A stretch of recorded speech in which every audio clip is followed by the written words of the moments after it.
Can you and Carmine talk about Dunk and Egg? How are they going to make one novella into a whole season? Remind me of the Hobbit movie. Um, I'm So going. that's what I wanted to talk to you about, by the way. Oh, you want to talk about Dunk and Egg? Yeah. All right. Let me go to the Uh, bathroom. I'll be right back. Hold on a second. sure. Keep them entertained, Carmine. I hate being put on the spot like this. I hate when you put me on the spot like this. By the way, because we're on the topic of fantasy authors, we did a live stream recording. Some of you guys who are patrons and YouTube members on my end as well, you guys already saw it. But we kind of talk about Tolkien and Mount Rushmore of fantasy writers. That's coming out soon. I think he might be posting that Monday, Tuesday, or Wednesday. So, uh, Carmine, I saw you in a Crystal Legacy stream. Yeah, that was you. You guys will find me randomly in other YouTube videos all the time. Whenever I enjoy a YouTube video, I will comment like good shit. So if you do see me in the comment sections, feel free to say hi. Carmine, tell us about calzones. Mods, ban that man. Ban that man immediately. Thank you. All right. I'm coming back. I'm coming back. I'm here. I'm here. I'm here. Okay. What did you say to everybody while they were gone? Nothing. So, yeah. So I had to suffer. I had to suffer through Dragon the Man's video on the topic, and I did. I say this. I watched Dragon Demand's video as well. Oh, then why did you fucking tell me that I didn't have to fucking do it? Hold on. Let me explain this real quick. I like Dragon Demands, and you know I do. Even privately, I've said it, and I've said this to him privately too. I just wish he scripted his videos because he likes to Mm, jibber jabber a lot, yeah, and yeah. so. But in his video, apparently this is back from April 14th. George R. Martin said about the Duncan Egg thing. Our Yeah. premiere season will be an adaptation of the first of the three published novellas, The Hedge Knight, a Mm, tale of how Dunk and Egg first met during the tourney at Ashford Meadow. So it's just so basically the first season is the first novella, the first book. yeah. Now we're talking about like adapting 6 episodes of the Hedge Knight. Of any of them, the Hedge Knight is going to be the hardest to adapt. With the Storm Sword, there's at least like, and with Mystery Knight, the Mystery Knight, there's at least like a journey to the events and stuff like that. It's still difficult to come up with like what you're going to do the whole time. Mm. Sworn Sword, it's the same. Like there's some back and forth, like traveling to Rohan Weber's castle and back, and before the eventual like climax in the river and things like that. Um, but it does seem like compared to how much like material they burn through, um, in Game of Thrones and House of the Dragon, like House of the Dragon is based on um almost 70 pages of Fire and Blood, and over the course of like a 30 year, is it a 30 year, how much time goes by, 105 to 129, so 25 year time period. And then Game of Thrones is just like blisteringly fast, right? When you think about how much is being adapted in that first season, like every episode is, 100 pages. How are they going to do it with the Hedge Knight? Uh a lot of action. Someone in the stream chat said they could do what they did with Lord of the Rings, where it's just a lot. Hmm. In A lot of hindsight, I extra hated stuff. this. Huh? A lot of extra stuff like added on. Basically, not extra stuff, just people walking around. Now, I hated this in Wheel of Time, but I Mm. loved it in Lord of the Rings. I just don't know what is so different about the two, in regards to people just traveling and walking around. Maybe it's the music, maybe it's just the atmosphere, maybe just New Zealand is fucking amazing. But Mm. there's just something about Lord of the Rings where the characters are just traveling and walking to their destination and everything around them is just so I never get bored. I never get bored of them just fucking Yeah. traveling. But in every other thing, I'm just like, whatever. They could do that with Dunk and Egg, pad it out a little bit, maybe an original adventure and all that. Why not? So I mean, I'm even trying to think of like how you would take the story and put it into 6 episodes. Okay, the 6th episode, you have the whole episode be the trial by combat, the entire thing, just like one big, like battle, like the Battle of the Bastards, and then the aftermath. So that's episode 6. That's Then episode 6. That wouldn't be episode 5, and then 6 is like easing out into the next season. Because that's normally how it happens. Episode okay, 9, the penultimate episode, is usually the big battle one, and then okay, episode 10 is everything calms down a little bit to set it aftermath. up for next season. Okay, Yeah. okay, okay. So episode 6 is aftermath. Episode 5 is the trial by combat. Um, episode 4 is Dunk searching for people to be part of his 7, like him going one by one and like trying to find them. Episode 3, it would be like ending with his fight with Arryn Brightflame. Okay. And so then, or maybe you need to do like episode 2 be Arryn Brightflame and episode 3 be like the aftermath of like everyone discussing what's going to happen and the reveal of who Egg is, and then episode 1 just being like, yeah, episode 1 is like Dunk arrives and he meets Egg at the end, and then I episode can see that. 2, yeah, episode 1 is like Dunk arrives. We get introduced to a lot of the characters. We get introduced to the puppeteer. We get introduced to the environment.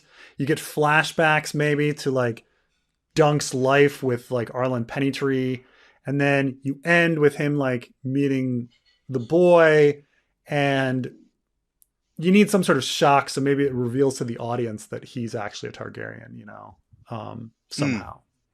And that'd be the shock. Then episode 2, now that we've established like everything, we have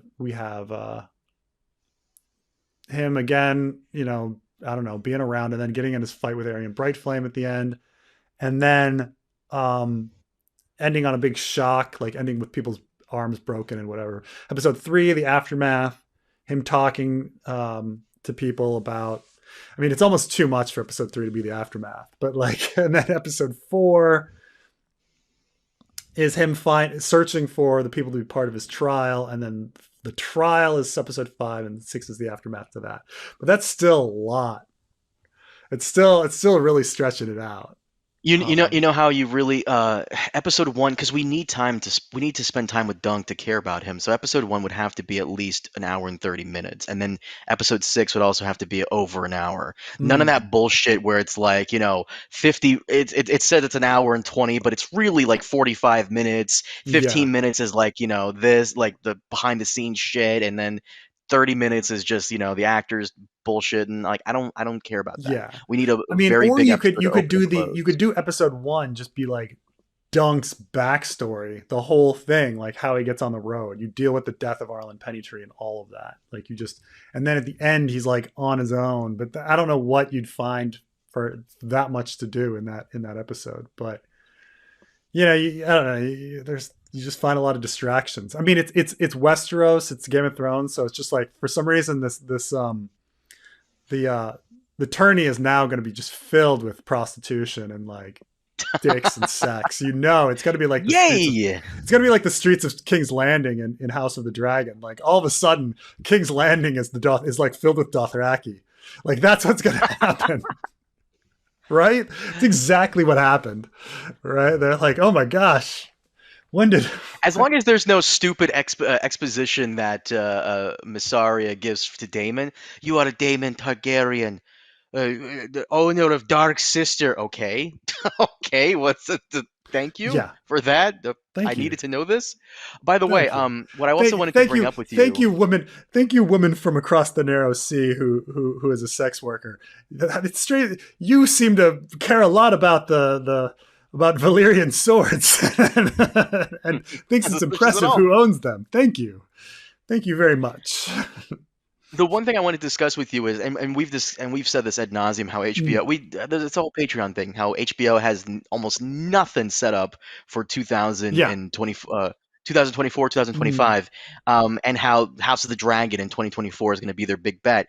I yeah. think Dunkin' Egg is going to be their big bet for 2025 because, Hmm. according to Redanian intelligence, which, by the way, if you're not following them, follow them on Twitter. They got some good news on there. Dunkin' Egg prequel casting call suggests filming sooner than expected. So Yes. HBO is getting a little desperate here. They need Oh, stuff. absolutely. And I think they're filling the hole. Like this is the thing is like when listening to Dragon Demands, like Dragon Demands, um, he's very hopeful about stuff. He like sometimes he's like, I really actually hope it gets delayed so that like they really spend their time on it and like it's perfect. You know, like he has these kinds of attitudes like, and I'm just like, they're looking to get something out. Like you got to think about it in a money situation. There's no way that they're going to delay House of the Dragon a day when their entire 2024 is empty.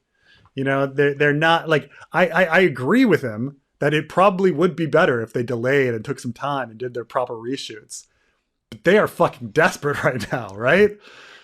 Did So, you see their casting call for Dunk? Like what they're looking for? They're looking oh for yeah, someone who's like super tall, any ethnicity. And I'm going to any be very ethnicity. honest with you.